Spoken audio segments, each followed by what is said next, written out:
It's time for the Inside Corner. Joel Sherman is here. Joel, good morning to you. Just your initial reactions after the Yankees season comes to what they had thought was going to be possibly a return to the World Series.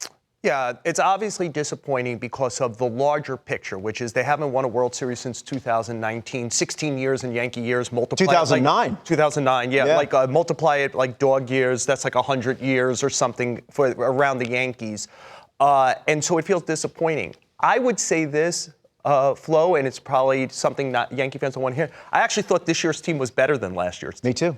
Last year's team got gift-wrapped, the Royals and the Guardians in the playoffs, the kind of AL Central teams they always beat, and then they lost the World Series as much as the Dodgers won it because they had flaws.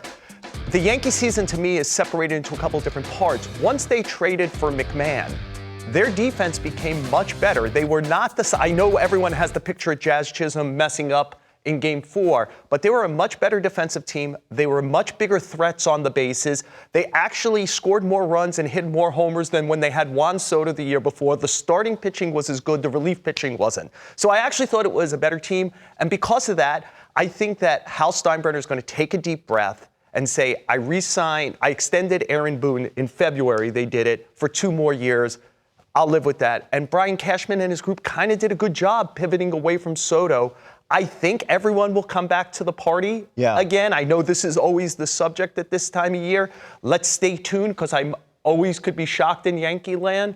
But I always point out, Hal Steinbrenner is an MBA and a pilot. He likes to plot things and be patient in both of those things. And I think he'll look big picture that this was a good pivot away from 2024 while being ultimately disappointing in the overall fabric of the Yankees not being able to cash it in. Yankees have not won an LDS or an LCS against a non-AL Central team since 2012.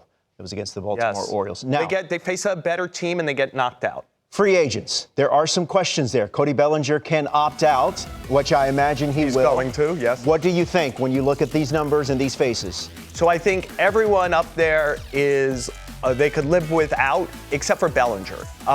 Bellinger was, if you think about the Toronto Blue Jays, and to some degree, say the Milwaukee Brewers, the team that had the best record in the sport and the team that just knocked the Yankees out. What do those teams have in common? High batting average, low strikeout, excellent flexible defenses. Yeah. They rank high in all that stuff.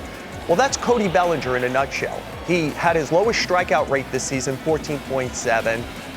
He played excellent defense across the outfield at first base. The Yankees don't have a center fielder next year. Their first baseman right now is Ben Rice. This guy hit great left on left. For Yankee history, over 1,000 OPS. He had great numbers, almost 1,000 OPS with runners in scoring position. So I feel like job one is to get him back and feel like they have either first base or center field locked down. They have to make a decision on Grisham before they know about Bellinger in the sense that the qualifying offer has to be done 5 days after the World Series. I think if over the next few weeks, one of the things they have to do, Flo, is find out at $22 million, which is the qualifying offer, is Grisham tradable? Because if you get Bellinger back, then I think you kind of see if there's a trade out there where you get a player back of a light contract or some money or whatever. Because if Bellinger doesn't come back, you kind of need the Grisham protection in center field. So I think that they'll throw the qualifying offer up. Will he accept it? I don't know.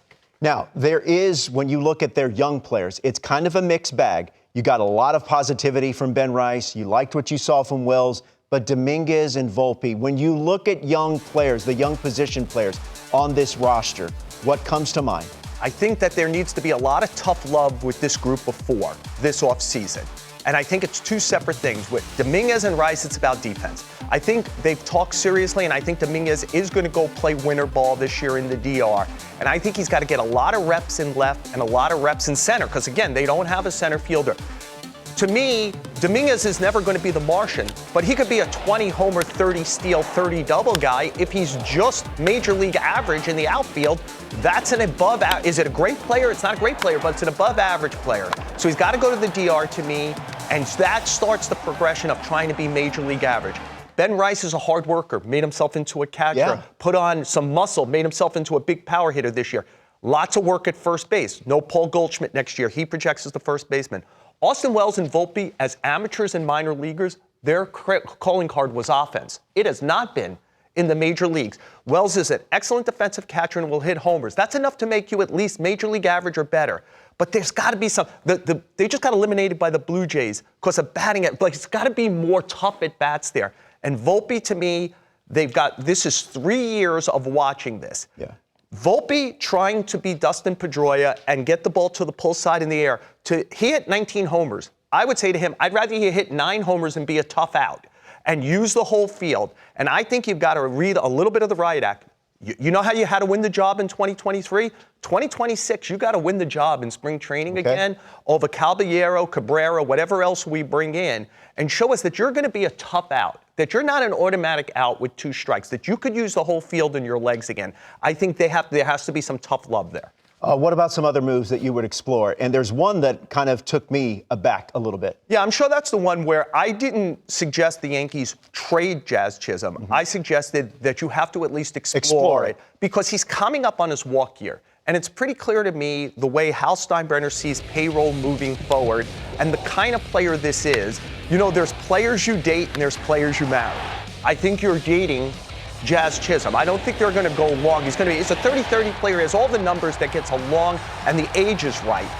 The question is, going into his walk year, do you cash in this chip now and say, what can we get for him, and use whatever money? He would make about 10, 11, 12 million next year. That kind of, you push that towards Bellinger, who you do seem to want to marry long term, and you do this, or do you say he's a 30-30 player, we'll play it out to the end next year? I think they have to at least explore what they could get for him in the offseason. All right, that's definitely a lot for the Yankees and the Yankee brass to chew on as they prepare for a very important offseason as they try to get back to the World Series.